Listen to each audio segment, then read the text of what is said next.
Assalamu alaikum wa rahmatullahi wa barakatuh. Bismillah-ir-Rahman-ir-Raheem. Alhamdulillahi wahdahu wa sallallahu wa sallama wa baraka ala man la nabiyya ba'dahu wa ala alihi wa sahbihi ajma'een. My brothers, my sisters, it's a beautiful evening here in London, mashallah. Over and above that, this beautiful venue totally refurbished, mashallah. Say mashallah. May Allah subhanahu wa ta'ala accept it from one and all of those who made this possible, and every single one of you who made an effort to attend this evening.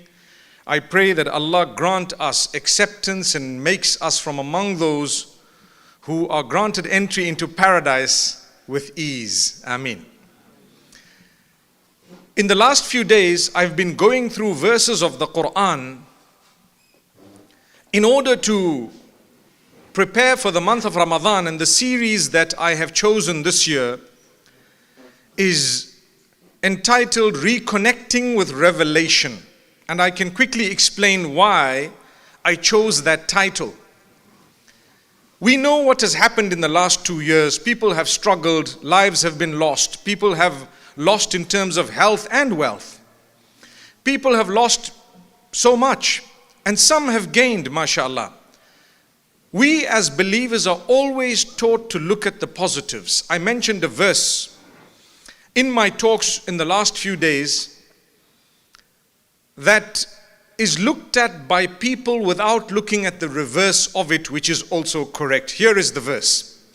It's mentioned more than once in the Quran. Allah says, وَإِن تَعُدُّوا نِعْمَةَ اللَّهِ لَا تُحْصُوهَا. If you're going to try and count the favors of Allah upon you, you won't be able to count all of them. That's the verse. If you are going to try and count the favors of Allah upon you, you will not be able to count all of them. Now, my brothers and sisters, yes, that's quite simple. It's very easy to understand that. But the reverse of it, if you are trying to count what Allah did not give you, you will be able to count it. Do you understand what that means? The favors of Allah are unlimited. The tests of Allah are very limited. Amazing, amazing, subhanallah. Ask yourself, why are you complaining? You're complaining because of 5 or 10 things. But what do you have from Allah? 1 billion things. What are you complaining about? Adjust your life so that you can learn to live with what Allah has put you in. As difficult as it may be, He rewards you for the patience you endure. So He puts you through it because He knows for a believer the ultimate goal is not success of this world, but it is success of the hereafter. And yes, as human beings, we'd love success of this world as well.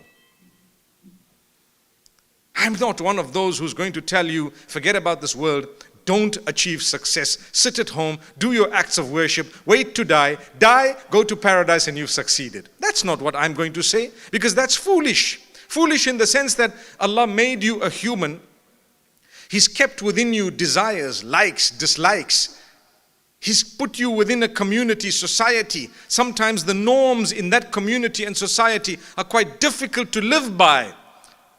In which case you would always go back to the norms of Islam.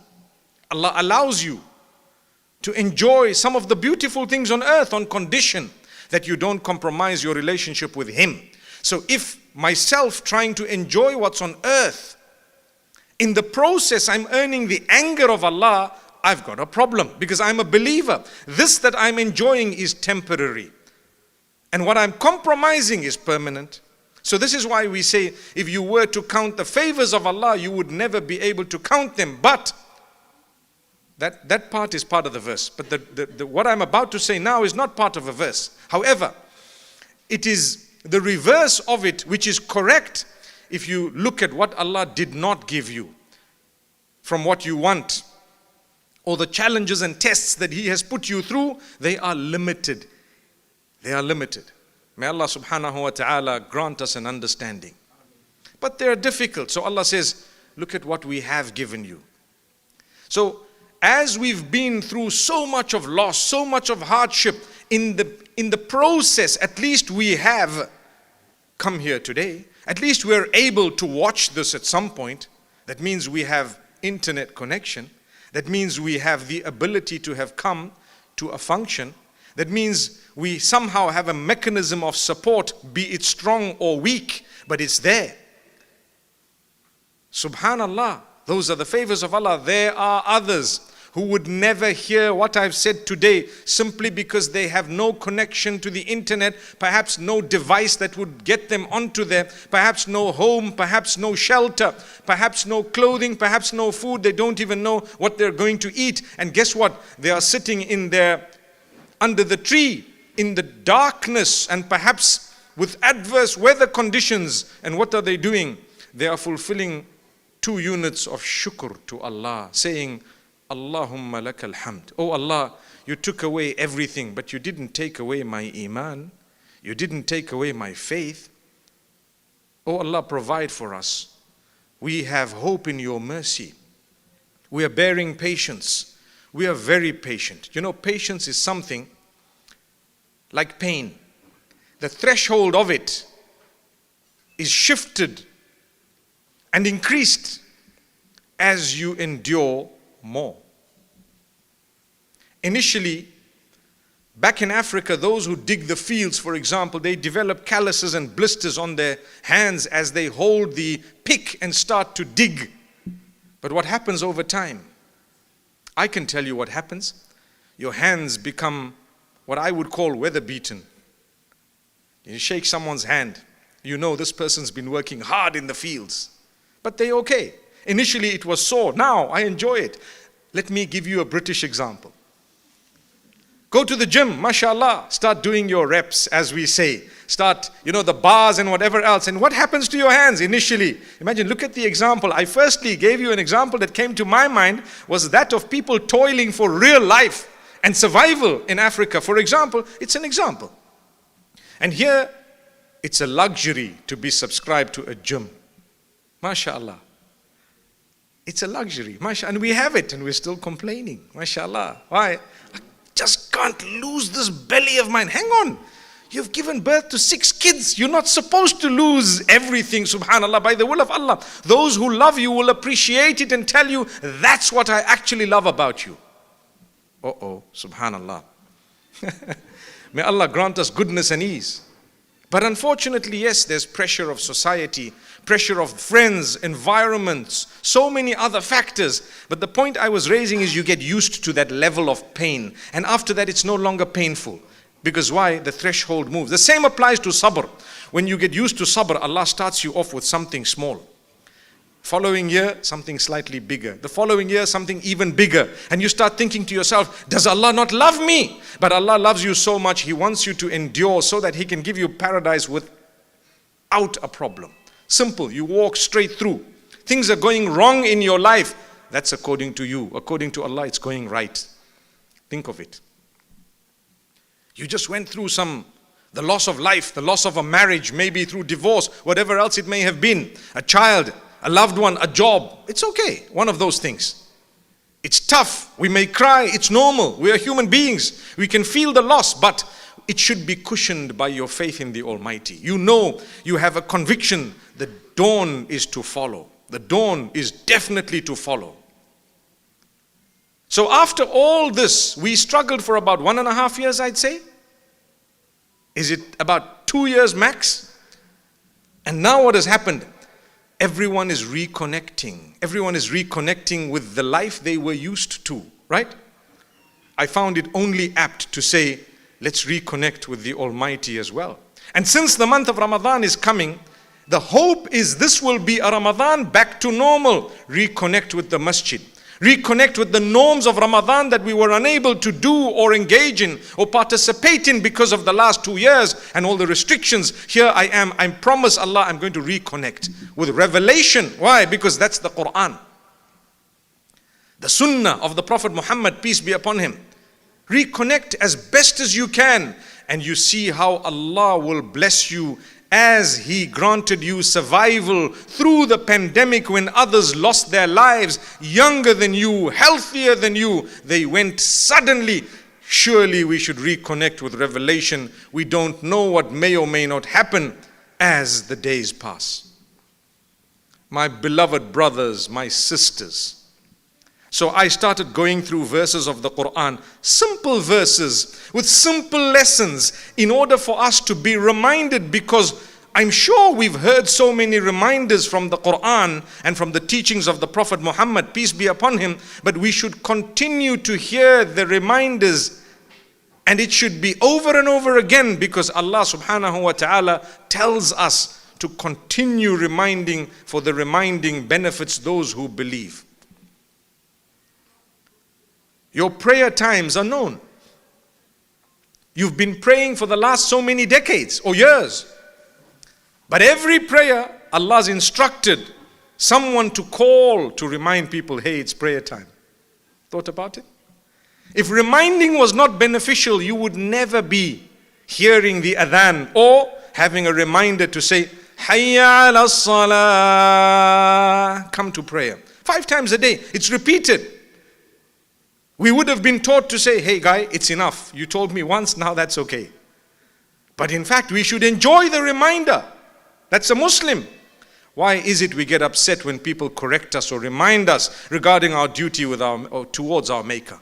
Why do we get upset? Don't be upset. Even if you're weak, say, Jazakallah khair, I know I'm weak, inshallah, pray for me, and so on. And it's not just pray for me. I mean, you can't have a bottle in your hand and you have, for example, something else, and you're doing the worst haram stuff, and then someone says, but you know, intoxicants, you know, you're not supposed to really be. No, just pray for me. Allah will guide me. That's a statement of arrogance. Don't say that. Just thank them, Jazakallah khair. May Allah guide us all. And who knows, do you know, one day I was delivering a lecture in a city. Some of you might have heard this. And I spoke about jewelry for men. Gold and you know, jewelry basically for men. Mainly it was the gold. Like the Prophet ﷺ, the hadith says he was seated one day and he had gold in one hand and silver in the other. And he said, Inna hadayni haramun ala dhukuri ummati. These two are haram for the males of my ummah. So if you consider yourself from the ummah, you would consider those two haram to don, to wear. And so I was mentioning in the hadith of the benefits of quitting something for the sake of Allah or doing something for the sake of Allah. And I just happened to mention how some people wear gold chains and so on. And I said, you know what? As much as we don't judge people, but it's not wrong for us to tell someone, to say, this is permissible and this is prohibited. I'm just making the ruling clear. There was a brother seated not so far from where I was standing and speaking. And he pulled his gold chains off. He took his earrings off. He took his rings off. He made a pile and left it in front of him mid-speech. It's been almost 15 years. He's one of my best friends. He's one of my best friends. It's the first time in my life I had seen instant response to a word of encouragement and advice. And I was motivated because according to me, when we correct people, they feel upset. They come back, were you attacking me, by the way? Bro, I don't even know you, man. What was I supposed to be? You know, when I tweet, people say, do you know me? Have you been following? No, I follow myself. Subhanallah. I don't even follow you in that sense. I don't even know who you are, besides being my brother or sister in faith. But I tell you, because I'm going through, as a human being, challenges, I can imagine what you are going through. We have 5 fingers. If I said all those with 5 fingers are human beings, I mean, you're going to say, how do you know me? I have 5 fingers too, come on. May Allah grant us ease. So, to reconnect in this way is something beautiful, the reminders. And as I was reading these verses, preparing for these beautiful reminders of the series, Reconnecting with Revelation, and why did I use the term revelation? There's a reason. It's more attractive for those who perhaps are not Muslim. you might not understand what I've just said. If you have a series reconnecting with the Quran, automatically you've deleted people who are not really keen on Islam. But if your da'wah goes beyond that, you start thinking of how would I use words that would be more palatable to those who really need to hear it. And so you use a terminology that's not wrong, it's just a different language. We said reasons of revelation, and then in fine print we said of verses of the noble Quran. Fair enough. But here we're saying reconnecting with revelation from the Almighty, because we all need it. And guess what? Now I get to the point I was making as I'm reading the verses. A few stories Allah has mentioned in the Quran of great motivation to all of us. One of them is Ibrahim alayhi salam, the Prophet Abraham, one of the most loved unto Allah. He was known as Khalil Allah, the friend of Allah. Why was he known as the friend of Allah? Because Allah tested him and he passed every test. He followed the instructions blindly. That was the gift of Allah. Subhanallah, amazing. He passed every test one after the other. My brothers and sisters, Ibrahim alayhi salam one day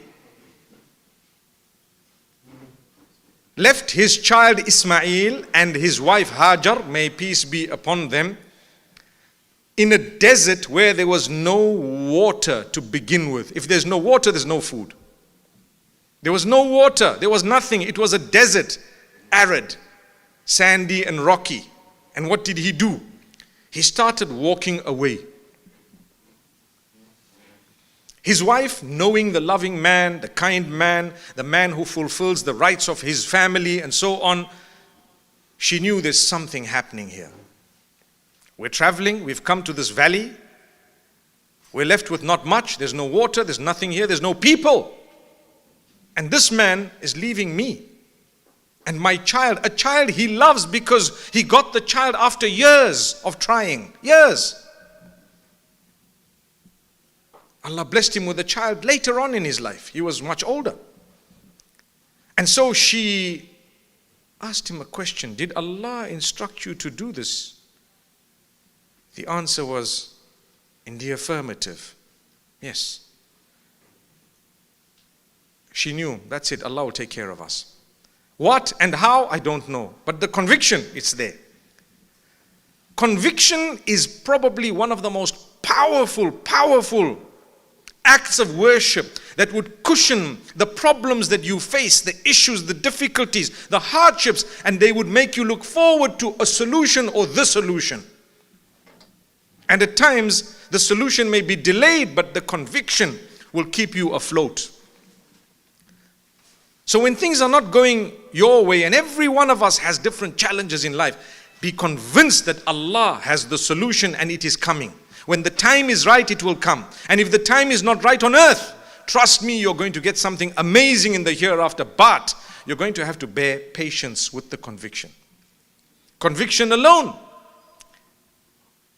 would not get you to the optimum level of ease. But you need to bear patience, and together with that, there is one more thing. Allah's given every one of us a capacity. He's given us strength. He's given us some form of ability. You need to use that capacity, the ability, and your strength to try to achieve what you want to achieve and what you need to achieve. I want to go to Saffron, for example, on Thursday night. I need to make a plan. No matter how much conviction I have that Allah's going to get me there, if I'm just going to sit at home without making an effort, I'm not going to get there.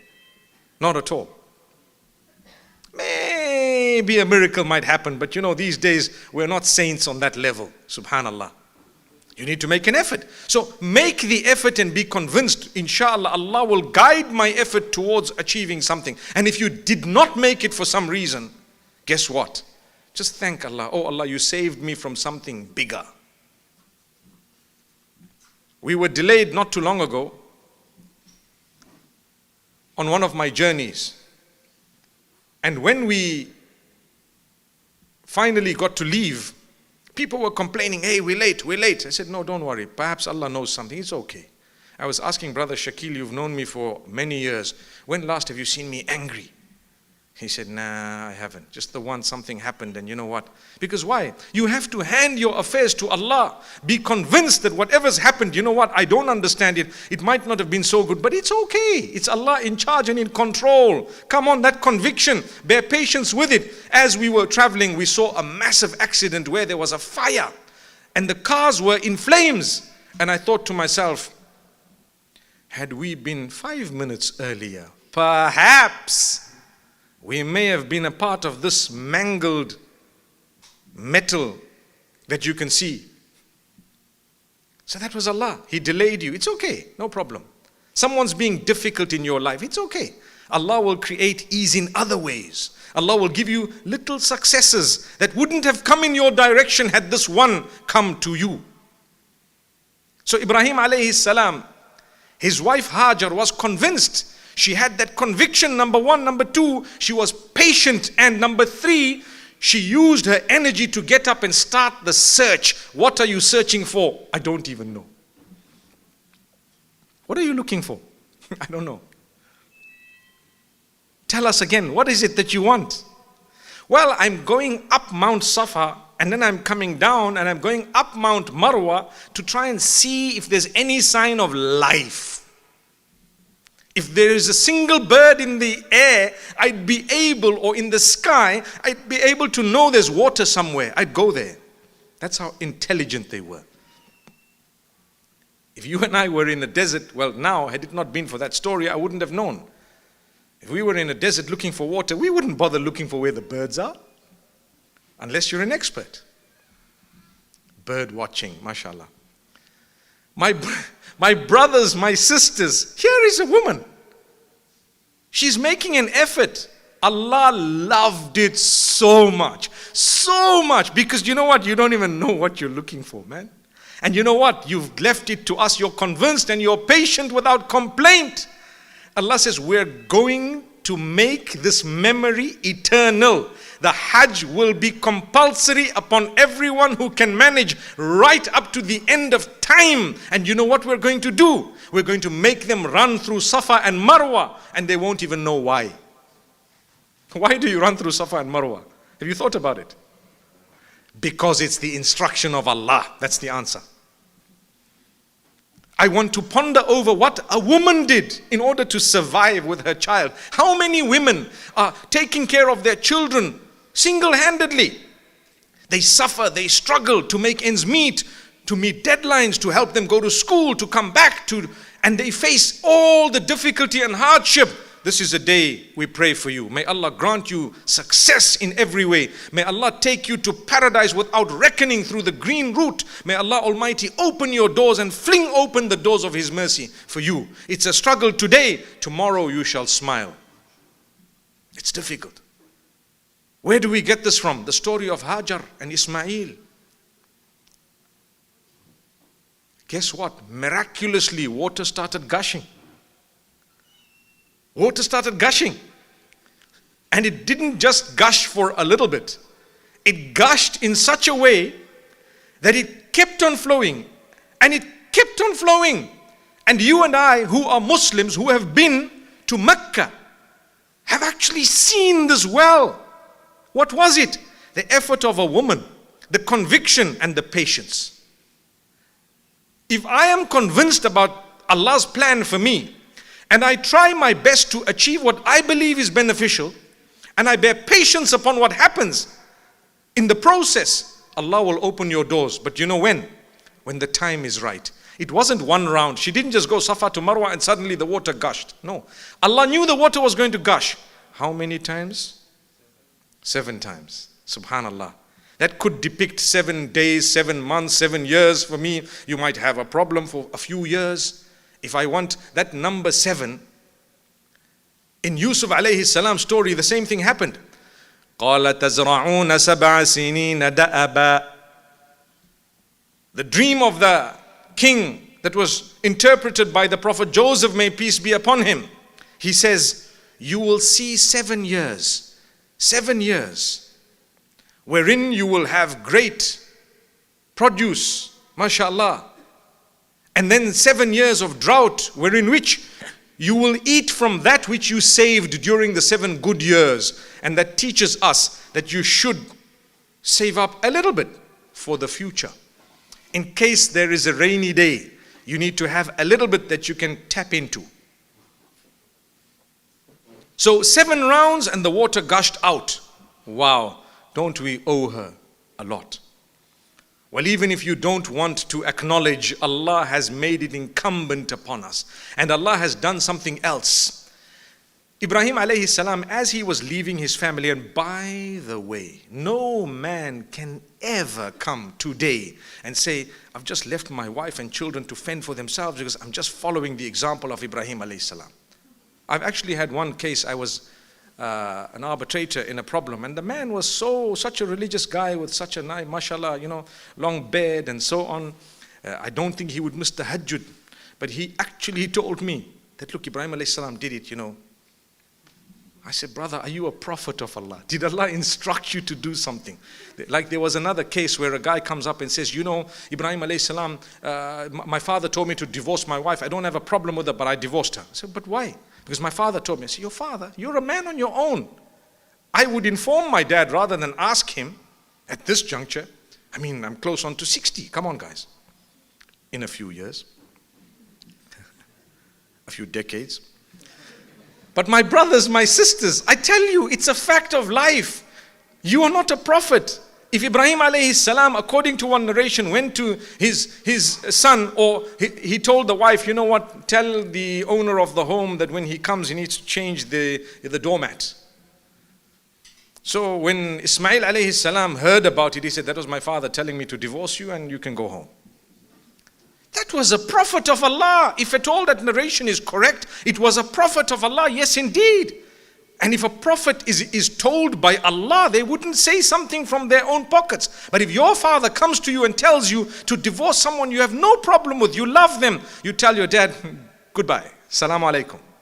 And you walk towards your wife. So what if they call you whatever? You have taken her with the name of Allah. You don't do that. We love our parents. We will respect them.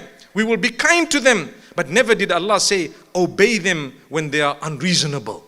Not at all. Some of the difficulties we have today are based on the fact that sometimes we just follow what's unreasonable. We know. But we say, that's my father, I cannot replace him. That's my mother, I cannot replace her. But you, I can replace you.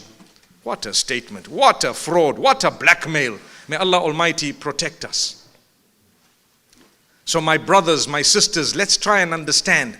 Here is a woman, she is going through whatever she is going through. And Allah blessed her with so much that she decided, subhanallah, we're going to share this. We're going to share this. You know the meaning of Zam-Zam? Do you know the meaning of Zam-Zam? Can someone say it? Stop, stop, stop. That's how much Allah's giving. You know, when I sit and I read Surah Al-Duha, it's a surah in the Quran. Allah is telling Muhammad, peace be upon him, these people are not appreciating you, but we want to tell you, we're going to give you very soon more than you can imagine until you are happy. وَلَسَوْفَ يُعْطِيكَ رَبُّكَ فَتَرْضَى. Very soon your Lord is going to open your doors and grant you and give you until you are happy and even beyond. Imagine you crying for a job. Let me say something funny. And suddenly Bitcoin hits through the roof and you had 5 coins. MashaAllah. You've got such a surplus, you started employing people. May Allah grant us better than that. Say Ameen. Come on, guys. I see you guys are into crypto. That Ameen was quite loud. My brothers, my sisters, the point I'm raising is sometimes we're crying to Allah for a job. And it happens to last 4-5 years. There comes a point where Allah doesn't just give you a job, but He gives you so much that you become an employer and you have surplus and you need to share and you become a giver and you donate, whether it is subhanallah here or there, whatever it may be, and you give for the sake of Allah, and you didn't even have the ability and capacity. You were crying for a simple job, but what was it? There were 3 qualities. You need conviction, you need patience, and you need to make an effort. If you're lacking any one of those, it's going to be difficult during tough times. So she decides we're going to share. Do you know what? As Ibrahim alayhi salam was leaving, he made a prayer. Because he did it for the sake of Allah, right? So as he's going, he says, Urzuquhum min ath-thamarat. Oh Allah, this place that I've left my family in, it's a valley. Make it into a beautiful place that people's hearts would like to come there. Who wants to go to Makkah? Who wants to go to Makkah? Put up your hand. Thank you. Put your hands down. May Allah take us there. May Allah gather us there. MashaAllah. May Allah subhanahu wa ta'ala truly take us there again and again, not only to learn the lessons which we forget a lot of the times, but this is a result of a prayer of a man who was the friend of Allah, and we feel it, we know it, we see it, and we live it. He said, oh Allah, let the hearts, ij'al af'idatam minan nas tahwi ilayhim. Let the hearts of the people be inclined towards them. The hearts are inclined. He says, urzuqhum min ath-thamarat. Grant them from produce. You go to Makkah, any of you have been to Makkah, you probably have entered any of the stores there. Do you know what? Fruit from across the globe doesn't even grow there, it's there. Go and check. You can buy bananas from Mexico, mangoes from India. What else? Grapes from South Africa. And where are you? I'm sitting in Makkah saying Subhanallah, Alhamdulillah, and Allah's just thrown everything at your feet. There we go. What happened? That sacrifice, I want to tell you today, Allah loved it so much. That's why you reenact it in Hajj, the fifth pillar of Islam. It is not an action of a prophet that you are reenacting.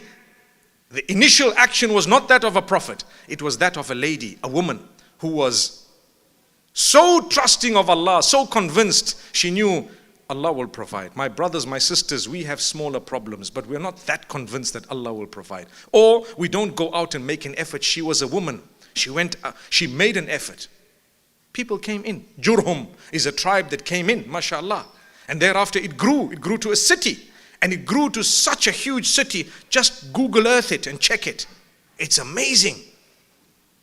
So that was one beautiful story that I felt I'd share with you in order to motivate all of us to have this conviction, to develop it, to trust the Almighty.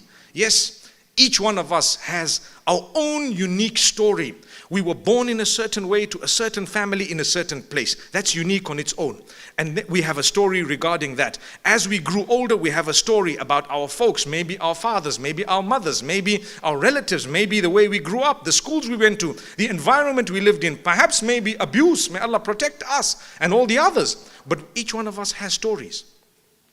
Sometimes a little bit traumatic. And the trauma plays out later on in life at times. And people don't know, why is he acting this way? Why has she done this? But there's something that's happened far behind that no one knows about. And now, subhanallah, this is a result of what happened. May Allah protect us. You have your unique story. Do not be embarrassed of who you are today. But the only thing I can tell you is work towards becoming a better person. Don't let anyone make you feel you're not good enough to turn to the Almighty. He loves you and He knows you personally. That's the thing. He knows you better than you know yourself. The other day in the masjid, I asked a question. Who from amongst you knows names of 8 generations of your grandfathers? Put up your hands. I'd like to know here. 8 generations. You name yourself, your grandfather, and go back 8 generations. Anyone here? I see one hand. Any other hand? 2 hands. 8 generations. Okay. Anyone else? I saw a sister at the back. Perhaps, maybe. So let's say 3 from amongst us or 2 from amongst us. What about the rest of us? And those who do know the 8, or there is someone here who also knows 8. But he knows more. More than 8. How many? How many? How many? 5. That's good enough, mashallah. But I tell you what, even those who know 8, a lot of them wouldn't be able to go beyond about 10, 12 maybe. Unless you have a sacred lineage, then you would know it. May Allah subhanahu wa ta'ala protect us. Those with a sacred lineage that goes back to a prophet of Allah, they would know what the the lineages. And by the way, I said it the other day, it was awesome. I'm going to say it again. Did you know that you come, all of you, come from the lineage of a prophet? Did you know that? What's his name? Nuh. His name is Noah. That's confirmed, like confirmed. So, you know, when people are getting married, sometimes they say, you can't marry my daughter because we come from the family of the prophet. Well, I tell you what, there's nothing in Islam that says you can't. It's just you and your culture. But anyway, you can bring back a beautiful comeback and say, well, I'm also from the family of a prophet. There it goes. I'm teaching you how to speak, okay? We've solved a few problems like that, guys. So I'm from the family of a prophet. Who's the prophet? Noah. Wasn't he one of the 5 highest of the prophets together with Muhammad sallallahu alaihi wasallam? So anyway, now we can get on with the nikah, inshallah. My brothers, my sisters, you realize that these generations, Allah subhanahu wa ta'ala is the one who created us. Everyone, I was saying, has a story. You are unique, you are amazing, you are awesome. Allah knows your lineage going all the way back to Nuh alayhi salam, and you don't know it. So what would happen? It's Allah Almighty who will take care of you. He will. The only thing I am allowed to say to you is words that would encourage you to get closer to Allah, but I'm not allowed to belittle you, no matter what. I shouldn't. No prophet has belittled his people. Look at the prophet Lot. When he called his people, he told them, oh my people, why are you doing what you're doing? For example, he didn't swear them and shout them and belittle them and so, no. Look at the Prophet Muhammad, peace be upon him, addressing mushrikeen. And what did he say? Oh my people, when Allah subhanahu wa ta'ala had sent the angels to listen to the instruction in Taif, when they were throwing stones at him, do you know what he said? Allahumma hdi qawmi fa innahum la ya'lamun. Oh Allah, guide my people, they don't know. Guide them. Oh Allah, guide them. Subhanallah. So these are the words that we should be using, and that's why I say, not just myself, even amongst ourselves, we use beautiful, empowering words, mashallah. Allah will bring you. Sometimes we struggle because Allah Almighty wants us to find Him. Sometimes He wants us to find Him, to shed a tear. Do you know that there are people in your midst, in your lives, in your communities, perhaps maybe even in your families, outwardly you wouldn't imagine that they are perhaps closer to Allah than you would have thought. And I'm in no way encouraging people to discard the goodness of their appearance, but I am saying, don't judge. You don't know what's going on. How many are the opposite, where you see them, they appear so saintly, and you find them engaging in behavior that is totally unacceptable. That's true as well. Let me give you the second story before I end. That's another woman, amazing woman. I was reading these verses today. Like I said, it's part of the series that I've thought of this Ramadan, which is entitled Reconnecting with Revelation. In Surah Al-Qasas, where the story is mentioned of the Prophet Moses, may peace be upon him, in his childhood, Allah Almighty goes into a little bit of detail about the mother of the Prophet Moses. And Allah Almighty says she was worried about the child because the Pharaoh was executing and killing the little babies every alternate year. This child was born in the year when they were doing that, and so she needed to hide the child. And from who? From the Pharaoh. And Allah says, we inspired her to do something. So she had the conviction. What else? She was patient. What else? She made an effort. They made a basket. They put the child in, put the child into the river. Tawakkalna ala Allah. We lay our trust in Allah. Little did they know that the same person whom they were fearing would execute the child was the one who was going to bring up that child. The wife didn't bear children according to some narrations. She picked up and said, What a beautiful baby. We need a baby. May Allah grant us ease.